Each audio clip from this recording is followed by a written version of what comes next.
సామెతల గ్రంథం 24వ అధ్యాయం.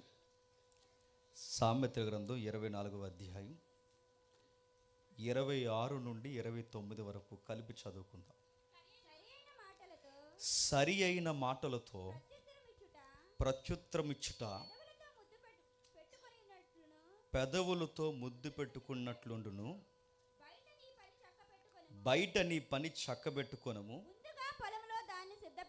ముందుగా పొలములో దాన్ని సిద్ధపరచుము, తరువాత ఇల్లు కట్టుకొనవచ్చును. నిర్నిమిత్తముగా నీ పొరుగువాని మీద సాక్ష్యము పలకము. నీ పెదవులతో మోసపు మాటలు చెప్పవచ్చునా? వాడు నాకు చేసినట్లు వానికి చేసెదను, వాని క్రియ చొప్పున వానికి ప్రతిఫలం ఇచ్చదనని అనుకొనకుము. ఆగుతాం. కొన్ని వచనాలు మనం చదువుతున్నప్పుడు, కొన్ని సామెతలు మనం చదువుతున్నప్పుడు ముఖాముఖిగా మన బతుకులను అద్దంలో చూపించినట్టు ఉంటాయి. రాయబడిన సంగతులు మీరు గమనించండి. జ్ఞాని అయిన సొలొమోను సమాజాన్ని వడపోసి రాస్తున్న సామెతలు అవి. ఒక సంసారం ఎలా చేయాలో తెలియాలంటే సామెతలు చదవాలి. ఒక ఎల్లాలు ఈమె ఎల్లాలు అని చెప్పాలి అంటే సామెతలు చదవాలి. గుణమున్నవాడు గుణం లేనివాడు, గుణం ఉన్నది గుణం లేనిది అని తేల్చాలి అంటే సామెతలు నిగ్గు తేలుస్తాయి. జ్ఞానము కలిగిన ఉపదేశం వినకపోతే బలవంతులైన యవ్వనస్తులు కూడా ఎలా పతనమైపోతాయో సామెతలు చెబుతారు. ఒక్కడ కాదు, అతిపెద్ద విషయాన్ని ఒక 2 లైన్స్లో తేల్చేసేదే సామెతలు. అందులో ఒక కీలకమైన వచనాన్ని మనం లేపుతున్నాం. మొదటి మాట సరి అయిన మాట అన్నాడు. అక్కడ సరి అయిన మాట అంటే ఇబ్రూలో ఎలా ఉంది? నిజాయితీ గల మాట అన్నాడు. మన మాటలలో ఏముండాలట? నిజాయితీ ఉండాలి. నిజాయితీ లేకపోతే వ్యభిచారికి నీకు పెద్ద తేడా ఏముంటుంది. ఇదే సామెతలు ఏమంటారో తెలుసా? పచ్చి వ్యభిచారం చేసినది అంటదట, నాకు అస్సలు ఏం తెలియదు అంటదట. ఇదే సామెతలు ఎంత సంస్కారంగా చెప్పిందో తెలుసా? ఒక అబద్ధికురాలు తినేసి మూతు తుడిసేసుకుని నేను తినలేదు అంటదట. మన నిజాయితీ ఎప్పుడు బయటపడిపోద్దో తెలుసా? మనం చెప్పిందల్లా విన్నంతకాలం సాగుద్ది సాగుద్ది సాగుద్ది సాగుద్ది. వింటున్నారు కదా, నువ్వు కథలు చెప్పడం అలా స్టార్ట్ చేసి నా కథ ఎప్పుడు చెప్పినా నమ్ముతున్నారు అనుకుంటే నీ పొరపాటు గుర్తుపెట్టుకో. ఈరోజు వింటారు, రేపు వింటారు, ఎల్లుండి వింటారు. అది నీ పేరెంట్స్ అయినా, నీ సేవకుడైనా, మీ విశ్వాసులైనా, నీ యజమానుడైనా, నీ ఫ్రెండ్ అయినా, మీ ఎదురింటి పుల్లయ్య అయినా, ఎల్లయ్య అయినా, ఎవరైనా చెప్పినన్ని రోజులు వింటారు. ఎదుటి వాళ్ళకి ఏ రోజన్నా అనుమానం వచ్చి మనల్ని పరీక్షించడం స్టార్ట్ చేశారో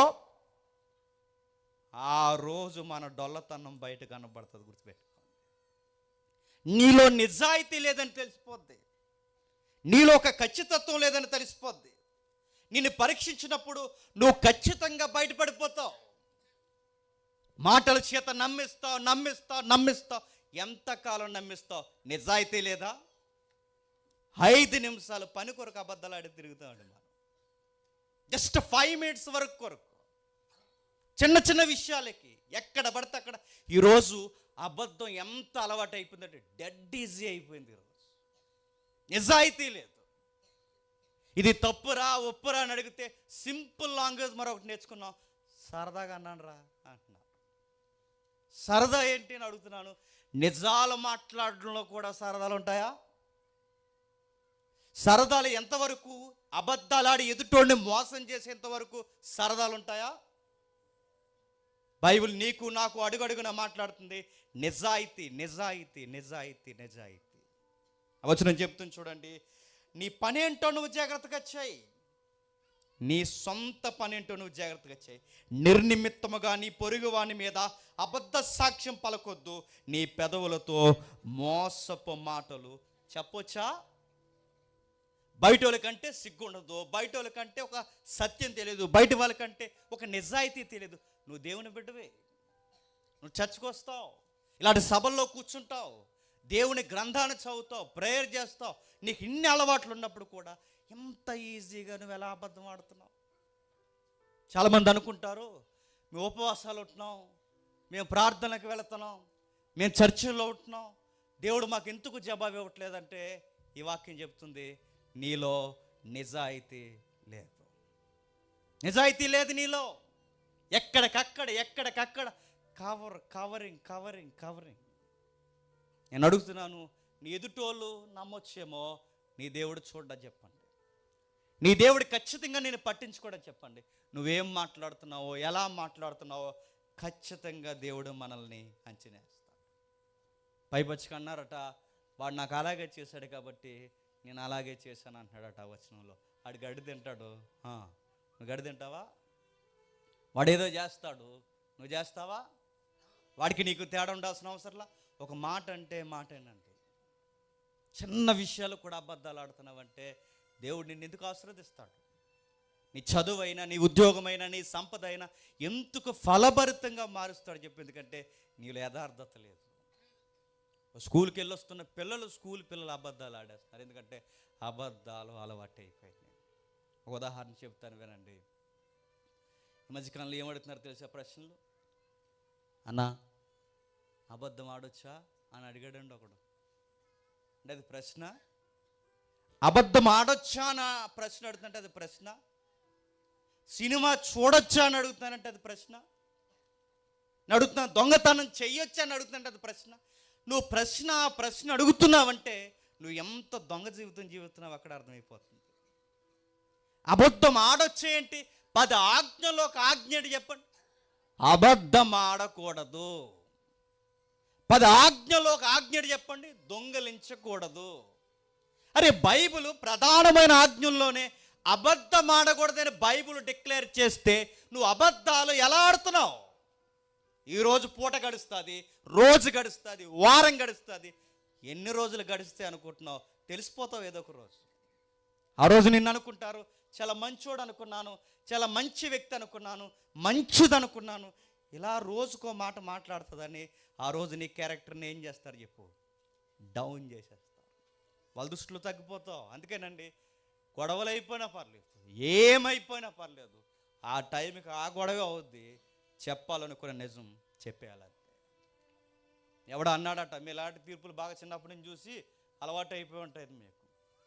ఎందుకు చేసేవారు దొంగతనం అని అడిగితే ఈడు అన్నాడట, ఆకలి వేసిందయ్యా అన్నాడట. తప్పు లేదురా అన్నాడట రాయుడు. తప్పు నీది కాదురా, ఎవరిది? ఆకలిది. ఇదో తీర్పు, ఇదొక న్యాయం. నేను ఓ మాట చెప్పనా, ఈ తీర్పులు బయట చెల్లుతాయేమో కానీ ఇదే తీర్పులు నువ్వు బైబిల్ దగ్గర తెస్తే మక్కలు ఎరగొడుతుంది. బైబిల్ గుర్తుపెట్టుకో, నీకు రాయుడికి డిప్ప పగిలిపోతుంది. నేను అడుగుతున్నాను, ఈ తెర మీద బాగుంటాయి, సిల్వర్ స్క్రీన్ మీద బాగుంటాయి, చెప్పుకోవడానికి బాగుంటాయి. తప్పు నాది కదా, ఆకలిదంటే ఆకలి ఎక్కడి నుంచి వచ్చింది? నీలో నుంచేగా వచ్చింది. నాకు సంబంధం లేకుండా గెంటేస్తా అంటే బైబిల్ చెప్తుంది నిజాయితీ కలిగిన వారు కావాలి. సిఎస్ లూయిస్ ఇలా అన్నాడు. సిఎస్ లూయిస్ అంటే ఎవరంటే ఆక్స్ఫర్డ్ యూనివర్సిటీలో ఆ రోజుల్లో పెద్ద నాస్తికుడు. ఆ తర్వాత క్రీస్తు నమ్ముకున్నాడు. ఆ తర్వాత క్రైస్తవ బిడ్డ అయ్యాడు. ఆ తర్వాత పెద్ద నవల రాశాడు. ఆ నవల పేరు నార్నియా. నార్నియా మూవీ తీశారుగా, ఆ నవల చూసే తీశారు. ఆ నార్నియా రాసిన రైటరే సిఎస్ లూయిస్. ఆ లూయిస్ ఇలా అంటాడు, ఏమంటాడు తెలుసా? నువ్వు ఎప్పుడు ఒకేలా ఉండు. మనసు ఉంటే ఒకలాగా, మనసు లేకపోతే ఒకలా కాదు. ఎవరో చూస్తే ఒకలాగా, ఎవరో చూడకపోతే ఒకలా కాదు. ఎవరు చూసినా చూడకపోయినా రైట్గానే జీవించి అంటాడు. అదే ఒకరోజు నేను కాపాడుతాను, అదే రోజు ఒకరోజు నేను నిలబెడతాది. ఆ నిజాయితీ నిన్ను ఒకరోజు నీ ఊరికి, నీ ప్రాంతానికి, నీ ఇల్లుకి నిన్ను వెలుగుగా మార్చేస్తుంది. అందుకే ఆయన కొన్ని క్వశ్చన్స్ ఇచ్చాడు.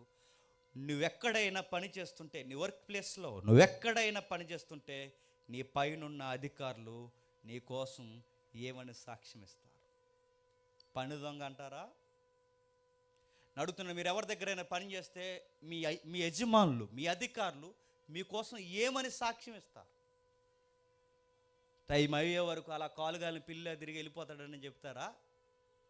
మేమున్నా లేకపోయినా కుర్రోడు పని అంటే పనేనండి, పనికి తగ్గ జీతం, జీతానికి తగ్గ పని చేసి వెళ్ళిపోతాడని సాక్ష్యం ఇస్తారా? ఏమని సాక్ష్యం ఇస్తారు? నువ్వు పని చేసే స్థలంలో నీ గూర్చి సాక్ష్యం ఏంటి?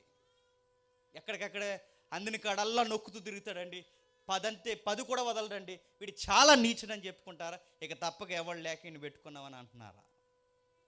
నీ గూర్చి నీ యజమాని నీ వర్క్ ప్లేస్లో నీ గూర్చి ఏమని సాక్ష్యం ఇస్తారు?